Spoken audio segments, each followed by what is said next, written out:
What the city is talking about. This is Montreal Now on News Talk Radio, CJAD 800. All right, that is James Mennie. He is over at the Montreal Gazette. Hey, Jim, it just dawned on me. We haven't talked about this, but I've been asking the question of our listeners, and reaction has been pretty intense for the past couple of days. I don't know if you heard any of this. I heard it all. Oh, okay. So with respect to the young Anglos, should they stay, should they leave? What do you think about this? I wanted to get your take. On this show, on more than one occasion, I have mentioned how angry it makes me to have some peck or cack apparatchik or politician define whether or not I am a good Quebecer, okay? My hackles also go up when we get these armchair Churchills who say, we should stay and fight them on the beaches and on the rooftops. Or people who turn around and say, you know what, you just got to go. You got no future here. I think you had a couple of calls today, my friend, that really touched on what I think is the real issue we should be looking at. Whether you're an Anglophone or a Francophone, and I think this is going to be a huge question for this province over the next decade, why would you stay here? What does Quebec offer you other than, an inevitable collection of ridiculous populist laws, controversies over things which most civilized places on earth would not spend 5 seconds wasting oxygen to discuss. Oh yes, and if you do very well, a 50% tax rate.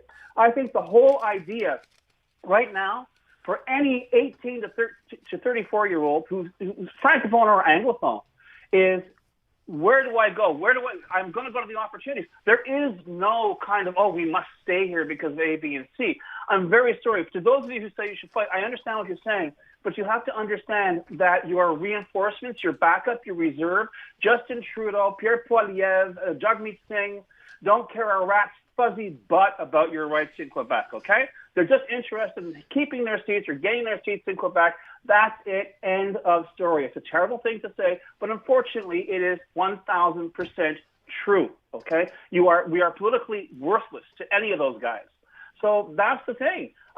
Make the best life you can. And as some of our listeners have said today, Aaron, the Quebec, I'll be fair, the Quebec that you and I sometimes portray and that columnists over at the Journal portray doesn't really exist 100%. It is not as divided as many people would like to think. It's not as bad, as horrible as some would have you believe. Is it stupid? Is it a waste of time? Is it heartbreakingly, backwoods? Is it ridiculous? Is it unworthy of any society that is existing in the 21st century? Absolutely. But I think in a large part, much of this place cranks on, rolls on as usual. People speaking French, speaking English, not really paying attention to all these huge headlines about what the latest crisis is and whether we should stay or whether we should go or whether we should fight or whether we should, do whatever. To a certain extent, it has been a false debate. And I tell you, Aaron, I'll speak for myself. I've lived here all my life, but I got to tell you, I've lived here all my life because I made a living, and quite frankly, a good living, chronicling and reporting on all the garbage I've just been talking to you about. So who knows where I might have wound up if my life had turned out differently. But that's pretty much where I stand. Well, I am glad I asked. Thank you, Jim.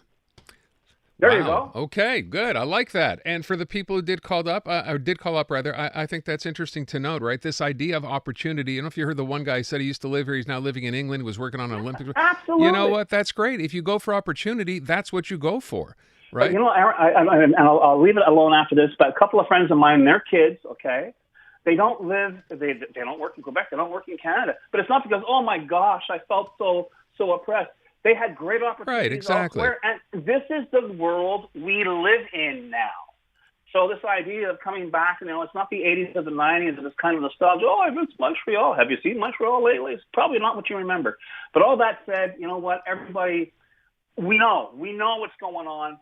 It's not as bad as it seems. It could always be better. And with the people we have in charge right now, it's an absolute farce. It's a disgrace.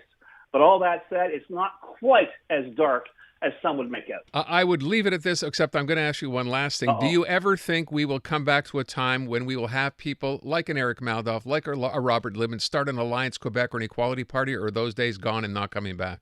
I think they're gone. I think people just can't get angry enough anymore. People have better things to expend their energy on, and I don't mean that as a slight against the Canadian Party in Quebec and so on. I think that most people now have moved on. I think we live to a certain extent in a post-political world, which is why I'm suggesting a lot of the stuff. And yes, people do come up, and they're right to complain. And this nonsense with getting medical help in English or French in Quebec, it's absolutely unacceptable. But all that said, I think people are so concerned with actually, as you've pointed out, just living their lives, just going on, getting on with it, and enjoying the day, as opposed to finding some hill every other day to die on. All right, let's move on. Still talking, politics. The new Léger study, I think we're going to talk more about this tomorrow. I think it just came out this afternoon, that shows that basically there's going to be now, I should point out, we're early here because I saw Marc Tanguay, the interim Liberal leader, today say, hey, I hope some women enter this race. But for right now, there's only 3 players. Denis Coderre, Charles Milliard, who've officially said they would run, and Pablo Rodriguez, the federal minister, of course, who's hemming and hawing, but apparently really likes the attention. He loves the attention. And in fact, according to this Léger poll, respondents who describe themselves as Liberal supporters, Monsieur Coderre got 16% support. Pablo Rodriguez, who, as you point out, has not even declared, is only 3 points behind, well within the margin of error. He's at 13%.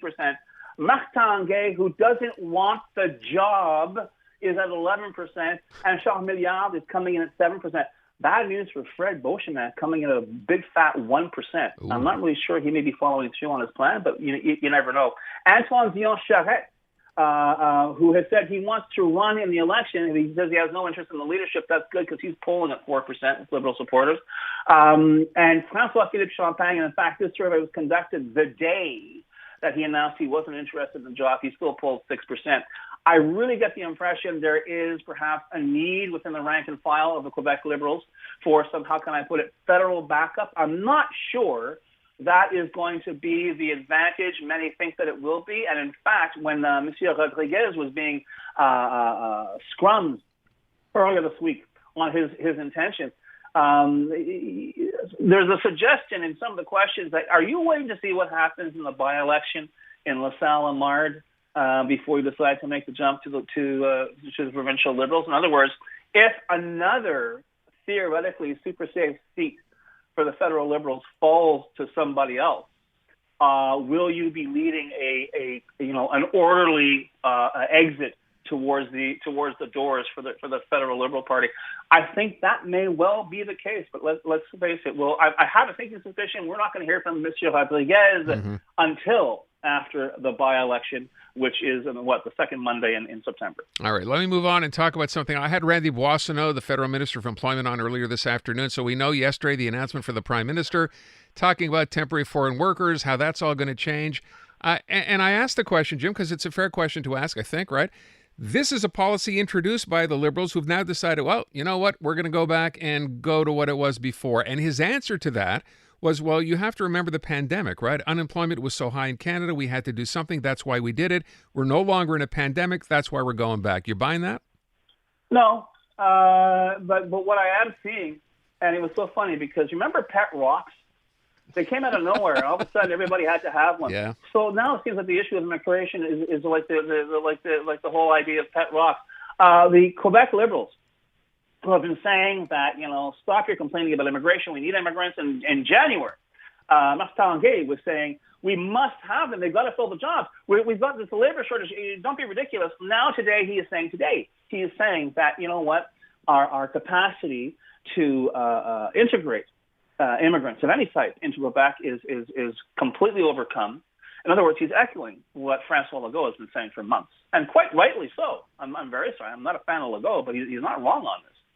And now the Liberals are kind of saying, well, we should create an office to examine our ability to accommodate and welcome immigrants and have them come in, provide them with the services that they and all other Quebecers require. So all of a sudden now it seems like everybody is hitting the brakes, on this whole idea. Remember when you sort of even suggested that maybe we're having maybe we are letting too many people into the country. You were kind of considered, what is this guy? Kind of a borderline racist here? What's going on? And now all of a sudden it's like, well, no, because and quite right, we don't have the stuff. If Justin Trudeau said doors are open, everybody come in, you got a hall pass, come on, and the world listens, and this is where we are. And all of a sudden, the people who were making political hay out of how important immigration is are turning it around and saying, "Well, perhaps we had too much of a good thing." Things are changing, and I think it's going to be very interesting, Aaron, the closer we get to a federal election, to see how big a role immigration is going to play in who walks away with being Prime Minister of Canada.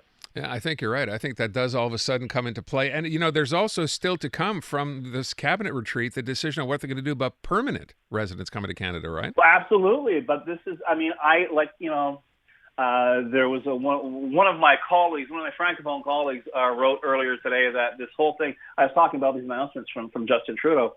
He's calling it le grand réveil. In other words, the great awakening about the whole idea of immigration. I think all of a sudden, somebody has has shaken Justin Trudeau by the shoulder, pointed out that metaphorically his house is on fire and he better start doing something. And I think he has started doing something. So I think we may see and may hear more announcements as the days and weeks go by. But I have a sneaking suspicion the entire complexion of what the federal Liberal platform used to be is going to change. James Mennie at the Montreal Gazette. Thank you, Jim. Matt.